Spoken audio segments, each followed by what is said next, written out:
तो भैया सुबह से नाश्ता करने के बाद मैं जुट जाती हूँ सीधा काम पे। अब यहाँ पे मुझे लगानी थी नेट, क्योंकि भैया ठंडी ठंडी हवा लेनी है तो पूरा कवर करना पड़ेगा। तो यहाँ पे मेरी नेट बड़ी पड़ गई थी, तो यहाँ माता राम मेरी सिलने में जुड़ गई। और सिलने के बाद ये देखो हम दोनों जुड़ जाते हैं इसको लगाने में। ये बात तो भैया सही है कि बिना मेहनत के कुछ नहीं मिलता। और यहाँ हम दोनों की मेहनत के बाद ये देखो भैया फाइनली हमारी नेट लग के रेडी हो गई और अब हम बढ़िया ठंडी ठंडी हवा ले सकते हैं।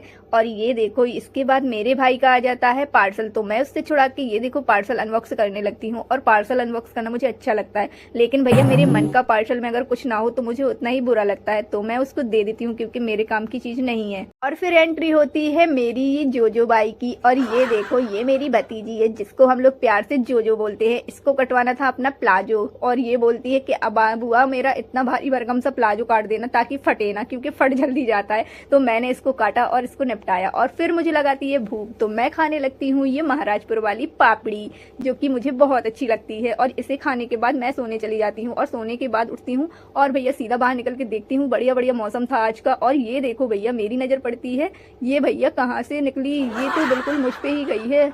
और ये देखो मैंने इसको पकड़ा क्योंकि ये मेरी भतीजी पाली हुई है। अब ये देखो ये तो मुझ पे ही गई है, इसका वजन भी कम है और मेरा भी।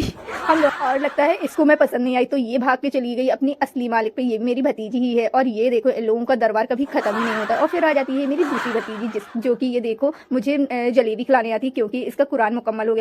कुरान मुकम्मल मतलब इसने पूरा कुरान पढ़ लिया है और मुकम्मल हो गया, मतलब पूरा इसने कंप्लीट कर लिया है पढ़ के। और ये देखो भैया मैं बढ़िया जलेबी खाती हूँ, इतनी सी है उम्र में ही इसने कलाम पाक पूरा पढ़ लिया। वाओ प्राउड ऑफ यू बेटा।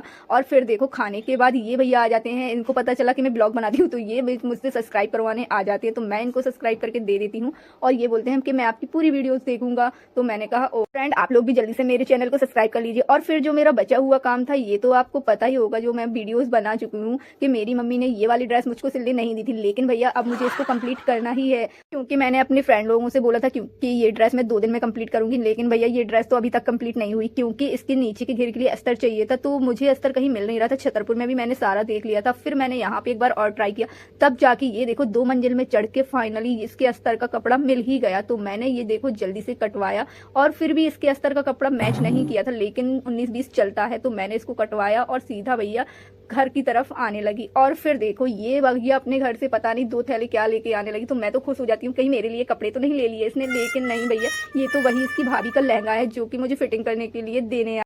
और फिर आ जाती है मेरी इकरा बाबू, जिसे देख के मैं अपना सारा काम साइड में रख देती हूँ और भैया ब्लॉग को करती हूँ डी एंड। मिलते हैं नेक्स्ट ब्लॉग में। अब मुझे मेरी इकरा बाबू के साथ मस्ती करनी है।